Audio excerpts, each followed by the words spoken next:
Au nom du Père, et du Fils, et du Saint-Esprit. Amen. Mon Seigneur et mon Dieu, je crois de tout mon cœur que tu es ici, que tu me vois, que tu m'entends. Je t'adore à genoux devant toi. Je te demande le pardon de mes péchés et ton aide pour faire de mon mieux ce moment de prière. Marie, ma Mère Immaculée, Saint Joseph et mon ange gardien, intercédez pour moi. Dans la première lecture, nous voyons le roi Ézéchias qui était malade, même très malade, et on lui avait dit que sa maladie est mortelle. C'est même le prophète Isaïe qui vient lui dire ces mots assez surprenants. Ainsi parle le Seigneur. Prends des dispositions pour ta maison, car tu vas mourir et tu ne guériras pas. Si quelqu'un te dit « prépare-toi, tu vas mourir », c'est quelqu'un qui peut-être veut attenter à ta vie, ou alors c'est un médecin qui te place devant le constat que ta maladie est une maladie incurable. Ici, il s'agit d'un prophète qui va lui dire à Ézéchias qu'il ne pourra pas guérir de sa maladie. Isaïe, c'est pas un ennemi, c'est quelqu'un qui parle au nom du Seigneur. Et son annonce n'est pas celle d'un médecin, elle est celle de Dieu lui-même qui confirme au roi qu'il va mourir de sa maladie. Et nous pouvons demander à Jésus, à ce moment-là, de nous aider à bien accueillir les soucis de santé, les maladies, les choses qui nous affectent, qui nous font du tort, qui nous font souffrir, celles de nous-mêmes ou nos proches. Nous faisons tout pour supprimer la souffrance, pour guérir, pour prendre en considération ce que nous disent les médecins, faire ce qu'il faut pour recouvrer la santé, et en même temps, toutes les souffrances que nous ne pouvons pas éliminer, les souffrances que nous ne pouvons pas supprimer, nous les offrons à Dieu. Nous associons aux souffrances du Christ sur la croix. Et la suite de cette première lecture est encore plus surprenante. Ézéchias se tourna vers le mur et fit cette prière au Seigneur. « Ah Seigneur, souviens-toi, j'ai marché en ta présence, dans ta loyauté et d'un cœur sans partage. Et j'ai fait ce qui est bien à tes yeux. J'ai marché en présence de Dieu dans la loyauté et d'un cœur sans partage. » Donc nous voyons Ézéchias qui se tourne vers le mur. Il sait que le Seigneur, il est là. Il sait que le Seigneur l'écoute. Il ne l'écoute pas uniquement quand il va dans le temple prier.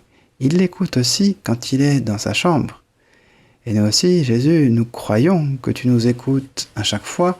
Nous croyons, quels que soient les endroits où nous nous trouvons, quelles que soient les circonstances, nous croyons que tu es avec nous. Bien sûr, il y a certains endroits où c'est plus facile pour nous de prier, mais tous les endroits sont bons.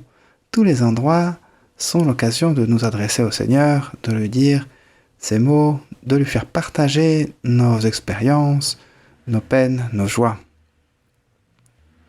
Ézéchias prie, car il croit que Dieu lui parle. Il croit que c'est vraiment par le prophète, il a reçu ce que Dieu veut lui dire, mais il croit que Dieu pourrait comme changer d'avis, que Dieu pourrait changer le cours de l'histoire, qu'il pourrait revenir sur cette prophétie, sur cette annonce de sa mort prochaine. Et il y a une chose assez remarquable, encore une fois, Ézéchias, il va comme argumenter. Il va donner des arguments, comme un marchand de tapis peut-être, pour essayer de gagner quelques années de vie en plus. Il voudrait vivre, il ne voudrait pas achever sa vie si tôt. Et comme argument, qu'est-ce qu'il donne ? Il espère que ces années où il a été fidèle au Seigneur vont lui permettre d'obtenir quelque chose du Seigneur. Il met dans la balance, en quelque sorte, ses bonnes actions, cette fidélité, ses prières, tout ce qui correspond aussi à ce qu'il a fait de bien. Et nous pouvons aussi nous souvenir que Jésus, tu nous as promis que à chaque fois que l'on fera du bien à un de ces petits qui sont nos frères, nous aurons une récompense. Le Seigneur n'oubliera pas tout ce que nous aurons fait par amour. C'est même ce qui se souviendra de cela. Quand nous le retrouvons au jour du jugement, il se souviendra de tout cela.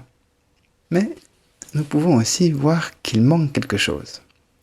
Il manque quelque chose parce que, quelles que soient les choses que nous pouvons faire de bien, les petites actions, le service, le travail, nous serons toujours dans l'incapacité d'être en règle, de payer ou de faire suffisamment de bien par rapport à nos misères, par rapport à nos péchés, par rapport aux fois où nous-mêmes ou les hommes auront offensé le Seigneur.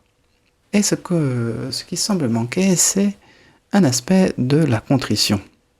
Un aspect dans lequel Ézéchias regretterait ses péchés, ne parle pas uniquement de ses bonnes actions, de ce qu'il a fait de bien, mais aussi demande pardon.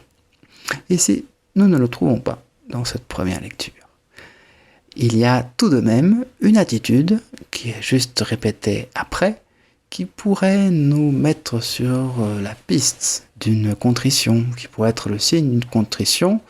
Un premier élément, c'est que le texte nous dit que, après avoir fait cette demande à Dieu de se souvenir de lui, il est dit que le roi Ézéchias fondit en larmes. Et donc ce sont des larmes, nous pouvons penser qu'il s'agit de larmes de repentir, de regret des péchés, et qu'il a aussi dans sa prière demandé pardon à Dieu. Nous aussi nous demandons pardon à Dieu. Il y a dans cette prière de ce roi Ézéchias pour demander plus d'années, pour demander un temps supplémentaire, aussi une autre chose qui manque, on pourrait dire, une certaine acceptation de la mort.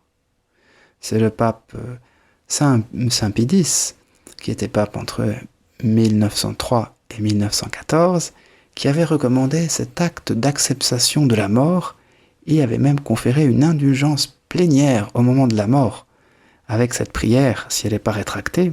Et alors cette prière dit ceci.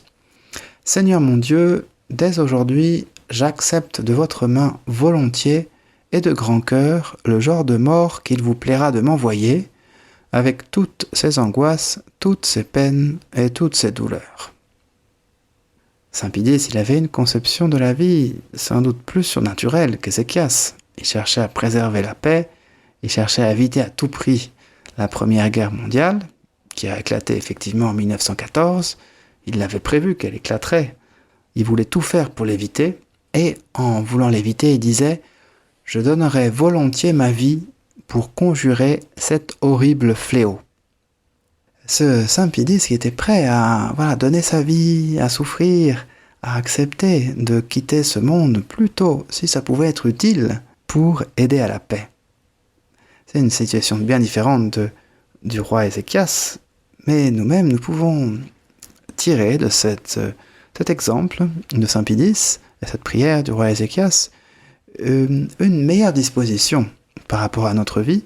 Nous pouvons remercier Jésus déjà pour toutes les belles années qu'il nous a octroyées, tout ce que nous avons fait de bien jusqu'à présent, au début de notre vie jusqu'à maintenant, tout ce dont nous nous rappelons, et nous voulons lui rappeler que nous sommes disposés à rester toutes les années qui nous restent à vivre en sa compagnie.